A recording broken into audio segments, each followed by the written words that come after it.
পাকিস্তানকে দমাতে সিন্ধুর পানি বন্ধ চায় ভারত। পানি থামলে রক্ত বইবে, হুঙ্কার ইসলামাবাদের। কেন যুদ্ধের উস্কানি দিল্লির? 8 কোটি ভোটারের তথ্য আবারও যাচাই হচ্ছে ভারতের বিহারে। এটিকে বাংলাভাষী মুসলিমদের দেশটি থেকে বের করে দেওয়ার নয়া ষড়যন্ত্র। দ্রুত ঘুরছে পৃথিবী, 24 ঘন্টার আগে শেষ হচ্ছে একদিন। কেন, কি কারণে বাড়ল গতি? বড় কোনো বিপদ আসছে কি বলছেন বিজ্ঞানীরা? আসসালামু আলাইকুম, দেখছিলেন Bangla vision world news headline. এবারে বিস্তারিত। 65 বছরের পুরনো সিন্ধু পানি চুক্তি মোদী সরকার একতরফাভাবে থামিয়ে দেয় নতুন করে পাক ভারত যুদ্ধ ছড়িয়ে পড়ার আশঙ্কা দেখা দিয়েছে। এপ্রিলে পেহেলগাম ট্র্যাজেডির পর দিল্লি চুক্তি স্থগিতের ঘোষণা দিলে ছড়িয়ে পড়ে চরম উত্তেজনা। পাকিস্তান হুঁশিয়ারি দিয়েছে, সিন্ধুর পানি থামালে রক্ত বইবে। নদীর মুখ বন্ধ মানেই হুমকির মুখে পড়বে কোটি মানুষের জীবন। আন্তর্জাতিক আইন লঙ্ঘন করে ভারত কি চাইছে যুদ্ধ উস্কে দিতে? সিন্ধু নদের পানি নিয়ে কি শুরু হবে পারমাণবিক যুদ্ধ? ডেস্ক রিপোর্টে জানাচ্ছেন হাফিজুল ইসলাম। ভারতের একতরফা সিদ্ধান্তে স্থগিত রয়েছে কয়েক দশকের পুরনো সিন্ধু পানি চুক্তি। চিরশত্রু দুই দেশের মধ্যে তুমুল বৈরিতা থাকলেও আন্তঃসীমান্ত নদীর পানিবণ্টন চুক্তি কখনো ভাঙেনি ভারত ও পাকিস্তান। কিন্তু পেহেলগাম ট্র্যাজেডির জেরে 4 দিনের তীব্র সংঘাতের পর ইন্দাস ওয়াটার্স ট্রিটি থেকে সরে আসে ভারত। দিল্লির এই সিদ্ধান্তকে সরাসরি যুদ্ধের ঘোষণা বলে মনে করছে পাকিস্তান। দেশটি হুঁশিয়ারি দিয়েছে, পানি আটকালেই রক্ত বইবে। ভূরাজনৈতিক বিশেষজ্ঞরা সতর্ক করে বলছেন, সর্বাত্মক যুদ্ধের দিকে মোড় নিতে পারে পরিস্থিতি। আন্তর্জাতিক আইনের তোয়াক্কা না করে ভারত কি উস্কে দিতে চাইছে সংঘাতের আগুন? পানির জন্য কি এবার রক্ত ঝরবে সিন্ধুতে? 1947 সালে উপমহাদেশ ভাগের সময় থেকেই পানি নিয়ে শুরু হয় পাক ভারত দ্বন্দ্ব।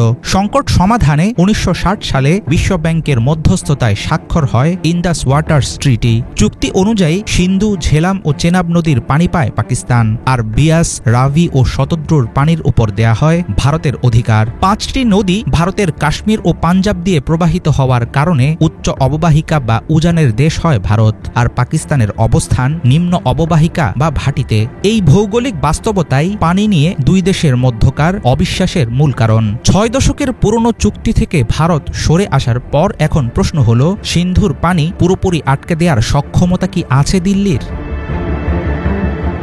ভৌগোলিক অবস্থান ও কারিগরি সক্ষমতা দিয়ে এখনই সিন্ধুর পানি সম্পূর্ণভাবে আটকাতে পারবে না ভারত। তবে নদীগুলোতে শীতকালে পানি প্রবাহ কম থাকে, তখন ভারতীয় ছোট বড় জলবিদ্যুৎ প্রকল্পগুলোর কারণে ভয়াবহ ক্ষতিগ্রস্ত হতে পারে পাকিস্তানের শস্য উৎপাদন ও কৃষি ব্যবস্থা। একজন প্রাক্তন পাক কমিশনারের মতে, ভারত যদি শীতকালে চেনাবের পানি 50 থেকে 60 দিন আটকে রাখতে পারে, তাহলে ধ্বংস হয়ে যাবে পাঞ্জাবের কৃষি। এই মুহূর্তে পাকিস্তানের পানি পুরোপুরি বন্ধ করতে পারবে না ভারত। তবে পাকিস্তানের আশঙ্কা, এখন না পারলেও ভবিষ্যতে এই সক্ষমতা অর্জন করবে দিল্লি। সিন্ধুর পানি ঘিরে তখন আরও জটিল হয়ে উঠবে পরিস্থিতি।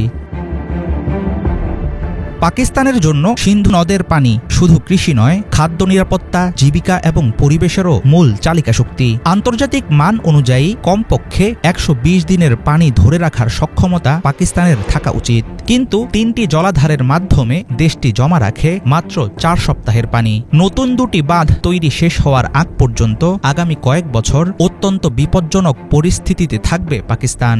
ভারতের পানি সন্ত্রাসের বিরুদ্ধে দাঁড়ানোর জন্য ইসলামাবাদের হাতে এখন আছে 2টি বিকল্প: আন্তর্জাতিক কূটনৈতিক চাপে ভারতকে চুক্তিতে ফেরানো অথবা সরাসরি সামরিক প্রতিরোধ।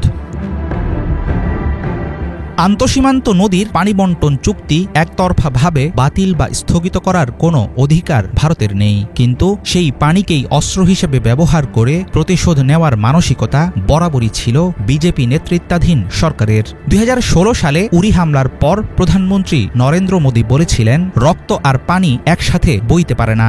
বিশ্বব্যাংক ও সালিসি আদালতের ইখতিয়ার মানতে রাজি নয় ভারত। এমন পরিস্থিতিতে নিজেদের স্বার্থেই পানির জন্য শক্ত অবস্থান নেবে পাকিস্তান। মোদী প্রশাসনের চক্রান্তমূলক সিদ্ধান্তের কারণে পানি নিয়ে যুদ্ধ শুরু হলে ভারত কি এড়াতে পারবে এর দায়? হাফিজুল ইসলাম, বাংলা ভিশন। ভারতের বিহারে ৮ কোটিরও বেশি ভোটারের তথ্য আবারও যাচাই বাছাইয়ের কাজ শুরু করেছে দেশটির নির্বাচন কমিশন। সব প্রক্রিয়া শেষে আসছে ২৬ জুলাইয়ের মধ্যে তাদের আবারও ভোটার হিসেবে নিবন্ধন করতে বলা হয়েছে।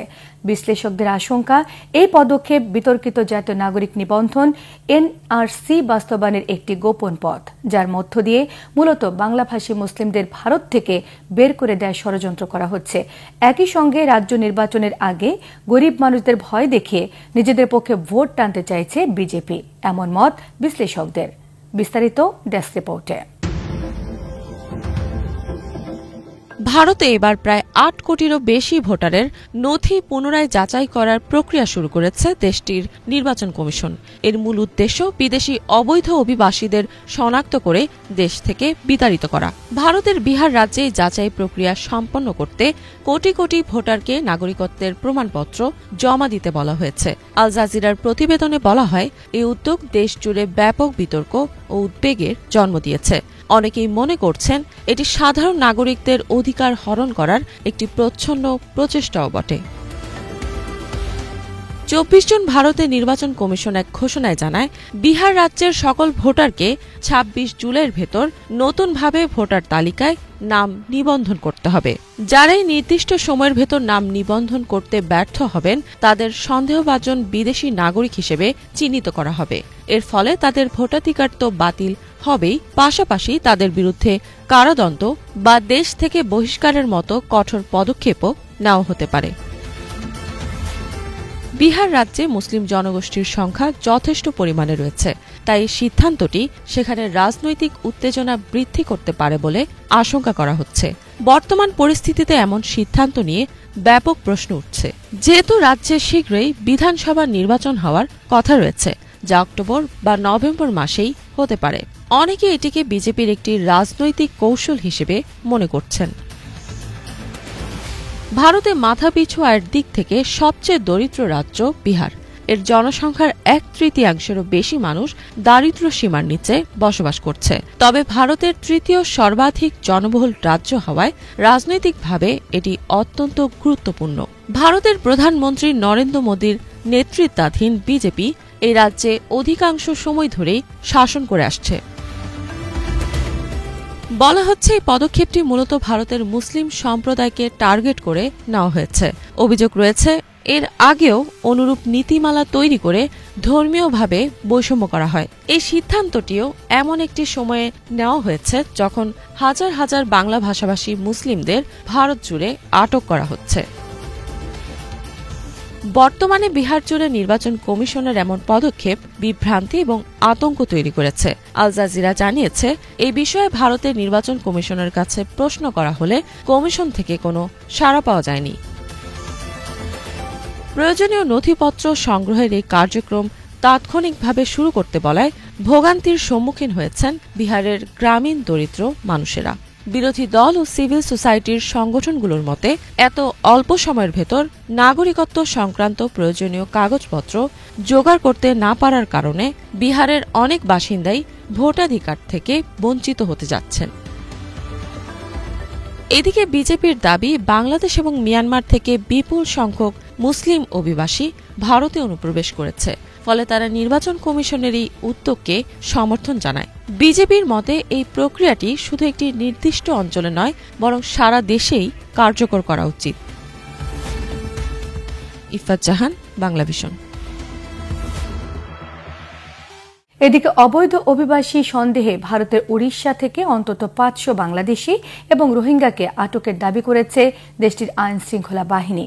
নথিপত্র যাচাই না হওয়া পর্যন্ত আটক ব্যক্তিদের বিশেষ কারাগারে রাখা হবে। তবে তৃণমূল কংগ্রেসের অভিযোগ, বাংলাভাষীদের বাংলাদেশি হিসেবে আখ্যা দিয়ে আটক করা হচ্ছে। সোমবার ওড়িশার ঝারুসুগুদা জেলায় শুরু হয় এই অবৈধ অভিবাসী আটক অভিযান। সেখানে তল্লাশি চালিয়ে ৪৪৪ জনকে আটক করা হয়েছে। তারা ঝড়সুগুদার একটি শিল্প কারখানায় দীর্ঘদিন ধরে কাজ করছিলেন বলে জানিয়েছে স্থানীয় প্রশাসন। এছাড়া আলাদা আরেক অভিযানে জগৎ সিংহপুর থেকে আরও ৪ জনকে আটক করা হয়। এই 4 জনের দাবি 2 সপ্তাহ আগে প্যারাদ্বীপ নামক একটি স্থানে ঘুরতে এসেছিলেন তারা।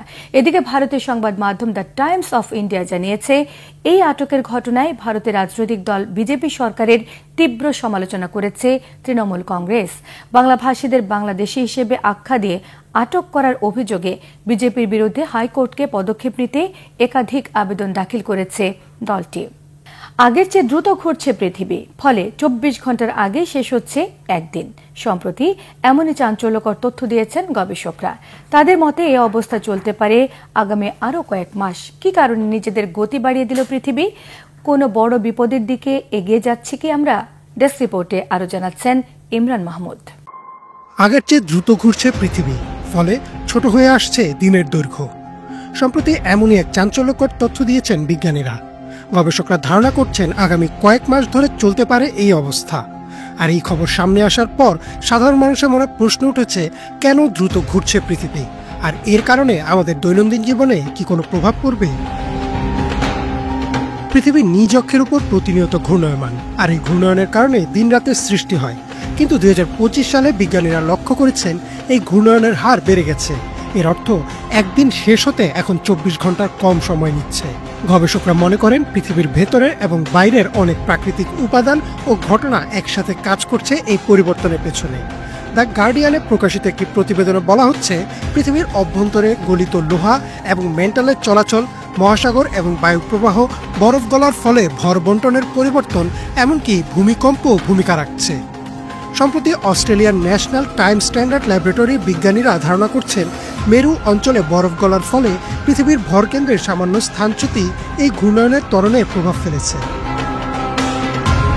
এখন প্রশ্ন আসতে পারে, পৃথিবীর ঘূর্ণায়ন হার এত নিখুঁতভাবে পরিমাপ করা হয় কিভাবে? এর জন্য ব্যবহার করা হয় অত্যন্ত উচ্চ নির্ভুলতা সম্পন্ন পরমাণু ঘড়ি এবং laser ranging system. International earth rotation and reference system service বা IERS পৃথিবীর প্রতিদিনের ঘূর্ণায়নের সময় রেকর্ড করে।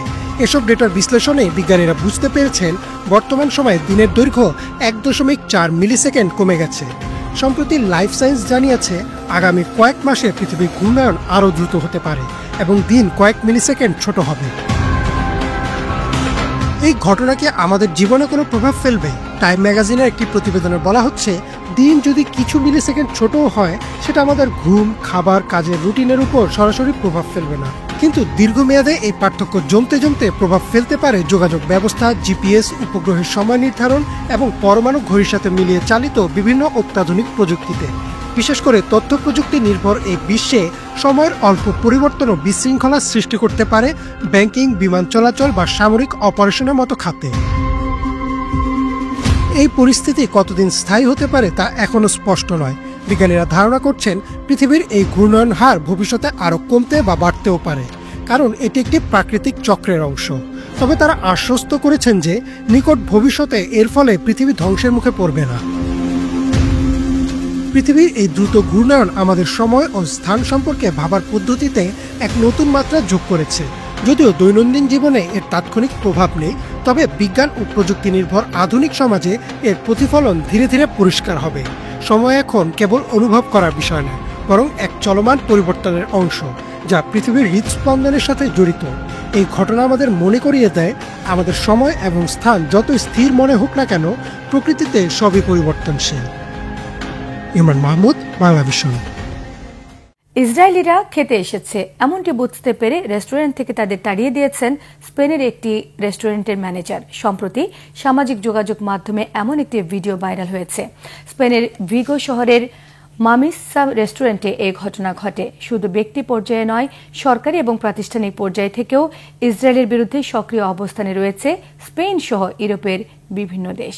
বিস্তারিত মীর ফজলে রাব্বির ডেস্ক রিপোর্টে। পর্যটকদের রেস্টুরেন্ট থেকে বের করে দিচ্ছেন ম্যানেজার। তাদের উদ্দেশ্যে উচ্চস্বরে আক্রমণাত্মক কথাও বলছেন তিনি। না, তারা কোনো অপরাধী নন। তাদের প্রতি এই বিরূপ আচরণের কারণ তারা ইসরায়েলের নাগরিক। ঘটনাটি ঘটেছে স্পেনের ভিগো শহরের মিমাসা রেস্টুরেন্টে। স্পেনে বেড়াতে এসে সেই রেস্টুরেন্টে পানীয় অর্ডার করেছিলেন কয়েকজন ইসরায়েলি পর্যটক। কিন্তু তাদের কথা শুনে রেস্টুরেন্টের ম্যানেজার টের পান তারা ইসরায়েলের নাগরিক। এরপরই তাদের উপর চড়াও হয়ে ওঠেন তিনি। Viva Palestina libre! Libre! সামাজিক মাধ্যমে ভাইরাল হওয়া ভিডিওতে দেখা যায় পর্যটকদের উদ্দেশ্য করে ম্যানেজার বলছেন, আপনারা বেরিয়ে যান, আপনারা ফিলিস্তিনিদের হত্যা করছেন, আপনারা গাজায় গিয়ে বিয়ার খান। এক পর্যায়ে তিনি ফিলিস্তিন দীর্ঘজীবী হোক বলে স্লোগানও দেন। এরপর সেই অর্ডার করা পানীয় রেখেই রেস্টুরেন্ট থেকে নিঃশব্দে বেরিয়ে যান ইসরায়েলিরা। ভিডিওটির সত্যতা নিশ্চিত করেছে সংবাদ মাধ্যম টিআরটি গ্লোবাল। শুধু ব্যক্তি পর্যায়ে নয়, সরকারি ও প্রাতিষ্ঠানিক পর্যায় থেকেও ইসরায়েলের বিরুদ্ধে সক্রিয় অবস্থানে রয়েছে স্পেন। 2023 সালে স্পেনের প্রধান শহরগুলোতে ফিলিস্তিনে ইসরায়েলের আগ্রাসনের প্রতিবাদে মিছিল শুরু হয়। তার পরের মাসেই স্পেন সরকার ঘোষণা দেয়, ইসরায়েলের জন্য নতুন কোনো অস্ত্র রপ্তানির লাইসেন্স অনুমোদন করা হবে না। 2024 সালে স্পেনের শিক্ষার্থীরা ইসরায়েলের বিশ্ববিদ্যালয়ের সঙ্গে যৌথ গবেষণা বাতিলের দাবিতে আন্দোলন শুরু করে। একই বছর স্পেনের পার্লামেন্টে ফিলিস্তিনকে রাষ্ট্র হিসেবে স্বীকৃতি দেওয়ার বিষয়ে বিতর্ক অনুষ্ঠিত হয়। বিভিন্ন প্রক্রিয়া শেষে চলতি বছরের মে মাসে ফিলিস্তিনকে আনুষ্ঠানিকভাবে রাষ্ট্র হিসেবে স্বীকৃতি দেয় স্পেন, আয়ারল্যান্ড ও নরওয়ে। শুধু স্পেন নয়, ইসরায়েলের বিরুদ্ধে গুরুত্বপূর্ণ রাজনৈতিক, অর্থনৈতিক ও কূটনৈতিক পদক্ষেপ নিয়েছে ইউরোপের একাধিক দেশ। ইউরোপীয় ইউনিয়নের 17টি সদস্য রাষ্ট্র ইসরায়েলের সঙ্গে বিদ্যমান অ্যাসোসিয়েশন এগ্রিমেন্টের পুনর্মূল্যায়ন প্রক্রিয়া শুরু করেছে। এই চুক্তির মাধ্যমে ইসরায়েল ইউরোপীয় বাজারে শুল্কমুক্ত সুবিধা পায়, যা স্থগিতের দাবি উঠেছে। কিছু ইউরোপীয় রাষ্ট্র ইসরায়েলের সামরিক সরঞ্জাম ও প্রযুক্তি রপ্তানি বন্ধে উদ্যোগ নিয়েছে। ইতোমধ্যে বেলজিয়াম, ইতালি ও নেদারল্যান্ডস ইসরায়েলে অস্ত্র রপ্তানির লাইসেন্স স্থগিত করেছে। ইউরোপের অনেক বিশ্ববিদ্যালয় ও গবেষণা প্রতিষ্ঠান ইসরায়েলি প্রতিষ্ঠানের সঙ্গে সহযোগিতা স্থগিত করেছে। ছাত্র শিক্ষকদের বিক্ষোভে বহু বিশ্ববিদ্যালয় একাডেমিক বয়কট মেনে নিতে বাধ্য হচ্ছে। ইউরোপীয় আইন প্রণেতারা ইসরায়েলের বিরুদ্ধে আন্তর্জাতিক অপরাধ আদালত ও আন্তর্জাতিক বিচার আদালতে অভিযোগ জমা দেওয়ার আহ্বান জানিয়েছেন। ইসরায়েলের বিরুদ্ধে বহুজাতিক নিষেধাজ্ঞা ও বয়কট প্রচারণা চালাচ্ছে অ্যামনেস্টি, হিউম্যান রাইটস ওয়াচ সহ বিভিন্ন এনজিও ও মানবাধিকার সংস্থা। এছাড়া ইউরোপের অনেক শহরে ইসরায়েল বিরোধী অবস্থানে নিয়মিত বড় আকারে প্রতিবাদ মিছিল ও জনসমাবেশ হচ্ছে। মীর ফজলে রাব্বি, বাংলা ভিশন। গাজায় যুদ্ধবিরতির অংশ হিসেবে 10 ইসরায়েলি জিম্মিকে মুক্তি দিতে রাজি হয়েছে ফিলিস্তিনের স্বাধীনতাকামী গোষ্ঠী হামাস। ইসরায়েলের জেদের কারণে যুদ্ধবিরতির জন্য চলমান আলোচনা কঠিন হবে বলে মনে করছে গোষ্ঠীটি। এদিকে গাজায় বিমান এবং স্থল অভিযান আরও তীব্র করেছে ইসরায়েল। বৃহস্পতিবার নতুন করে 55 জনেরও বেশি ফিলিস্তিনিকে হত্যা করেছে ইসরায়েলি বাহিনী। কাতার এবং যুক্তরাষ্ট্রের মধ্যস্থতায় যুদ্ধবিরতি প্রস্তাবে বেশ কিছু বিষয়ে এখনও দ্বিমত রয়েছে বলে জানিয়েছে হামাস, যার মধ্যে রয়েছে জরুরি ভিত্তিতে মানবিক সহায়তা সরবরাহ, গাজা থেকে ইসরায়েলি বাহিনী পুরোপুরি প্রত্যাহার এবং স্থায়ী যুদ্ধবিরতির নিশ্চয়তা। সংগঠনটির এক শীর্ষ কর্মকর্তা জানান, সর্বশেষ যুদ্ধবিরতি প্রস্তাবে রাজি হামাস, তবে এজন্য গাজায় ত্রাণ এবং বেসামরিক নাগরিকদের নিরাপত্তা নিশ্চিত করা সহ ইসরায়েলি সেনাদের পুরোপুরি প্রত্যাহারের শর্ত জুড়ে দিয়েছে তারা। এদিকে যুদ্ধবিরতির আলোচনার মধ্যেও গাজায় অব্যাহত রয়েছে ইসরায়েলি আগ্রাসন। বৃহস্পতিবার ভোর থেকে গাজার বিভিন্ন স্থানে হামলা চালিয়ে অন্তত 55 ফিলিস্তিনিকে হত্যা করেছে ইসরায়েলি বাহিনী, যাদের মধ্যে 8 জন ত্রাণ প্রত্যাশী। এবার লোহিত সাগরে আরও একটি জাহাজ ডুবিয়ে দিয়েছে ইয়েমেনের হুথি বাহিনী। 4 ক্রুর লাশ এবং 6 জনকে জীবিত উদ্ধার করা গেলেও অন্তত 15 জনের কোনো খোঁজ পাওয়া যায়নি। গেল কয়েক মাস শান্ত থাকার পর এক সপ্তাহে 2টি জাহাজ বিস্ফোরক দিয়ে ডুবিয়ে দিল ইয়েমেনের হুথি যোদ্ধারা। লাইবেরিয়ার পতাকাবাহী পণ্যবাহী জাহাজটিতে অন্তত 25 আরোহী ছিলেন। জাহাজটি ইসরায়েলের বন্দরের দিকেই যাচ্ছিল। গ্রিসের মালিকানাধীন জাহাজ এটারনিটি সি ডুবিয়ে দেওয়ার প্রমাণ দিতে ভিডিও ফুটেজ প্রকাশ করেছে হুথিরা। উদ্ধার করা ক্রুদের মধ্যে 5 জন ফিলিপাইনের এবং 1 জন ভারতের নাগরিক। গাজায় ইসরায়েলের বর্বর আগ্রাসনের প্রতিবাদে 2023 সালের নভেম্বর থেকে লোহিত সাগরে চলাচল করা ইসরায়েল অভিমুখী জাহাজে হামলা চালিয়ে আসছে হুথি যোদ্ধারা। এতে 2024 সালের ডিসেম্বর পর্যন্ত মার্কিন রণতরী সহ শতাধিক জাহাজে হামলা চালিয়েছে ইরান সমর্থিত সশস্ত্র হুথি যোদ্ধারা। গাজায় ইসরায়েলি বর্বরতার প্রতিবাদে সোচ্চার জাতিসংঘ কর্মকর্তা ফ্রান্সেসকো আলবানিজের উপর নিষেধাজ্ঞা দিয়েছে যুক্তরাষ্ট্র।